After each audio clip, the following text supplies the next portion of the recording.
अस्सलाम वालेकुम, welcome to my channel. उम्मीद है आप सब खैरियत से होंगे। प्लीज़ हमारे चैनल को सब्सक्राइब करें, लाइक करें और ज़्यादा से ज़्यादा शेयर करें। साथ में दिए गए बेल आइकन के बटन पर क्लिक करें ताकि आने वाली हर नई वीडियोस का नोटिफिकेशन आपको मिलता रहे और हम आप तक इसी तरह किस्से कहानियाँ पहुँचाते रहें। दुआओं का तोहफ़ा। जुनैद, अली रज़ा और फ़ारूक तीनों गहरे दोस्त भी थे, पड़ोसी भी और क्लास फेलोज़ भी। तीनों बहुत अच्छी आदत के मालिक थे।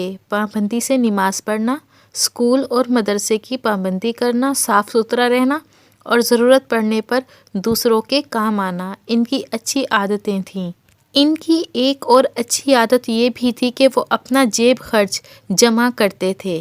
फिर इनमें मुकाबला होता कि किस महीने में किसने ज़्यादा पैसे जमा किए हैं।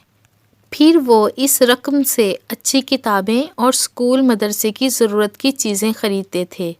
इनके इलाके में एक छोटी सी कोठरी में बाबा करीम रहते थे जो फलों का ठेला लगाते थे। तीनों दोस्तों की इनसे भी सलाम दुआ थी। एक रोज़ बाबा करीम ने इनसे कहा, बीमारी और कमज़ोरी की वजह से मैंने अपना ठेला बेच दिया है और अब अपना इलाज करवा रहा हूँ। फिर एक रोज़ बाबा करीम ने इनसे कहा, बच्चों, मेरी तबीयत तो ठीक हो गई है, लेकिन अब मेरे पास पैसे ख़त्म हो गए हैं और कोई काम भी नहीं है। बुढ़ापे की वजह से मेहनत मजदूरी भी नहीं कर सकता। तीनों दोस्तों ने बाबा करीम के मसले का ये हल निकाला कि बाबा करीम के लिए सुबह का नाश्ता जुनैद लाए, दोपहर का खाने की जिम्मेदारी अली रज़ा ने कबूल कर ली और रात का खाना फ़ारूक लाने की हामी भर ली। तीनों करीम बाबा को पाबंदी से तीनों वक्त का खाना पहुंचाने लगे। बाबा करीम ने दीगर ज़रूरियात के लिए जब अपनी जेब का हिसाब लगाया, ये रकम 3600 रुपये बनती थी। एतवार को छुट्टी थी।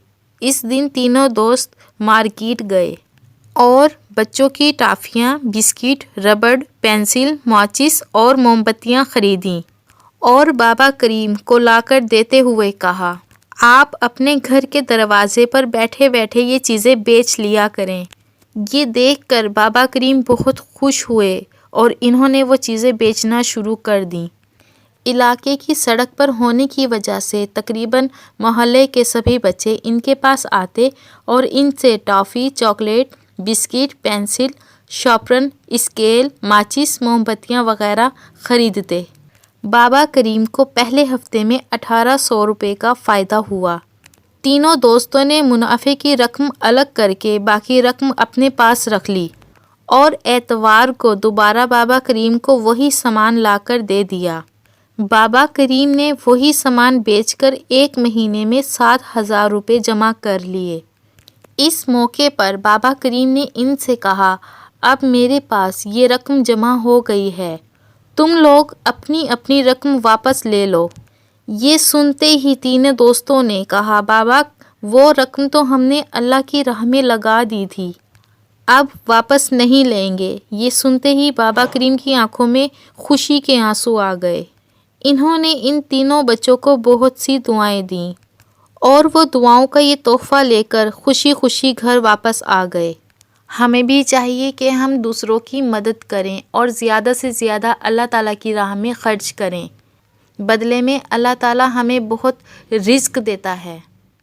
उम्मीद है मेरी इस वीडियो को आप लाइक करेंगे और ज़्यादा से ज़्यादा शेयर करेंगे और साथ में दिए गए बेल आइकन के बटन पर क्लिक करना ना भूलें।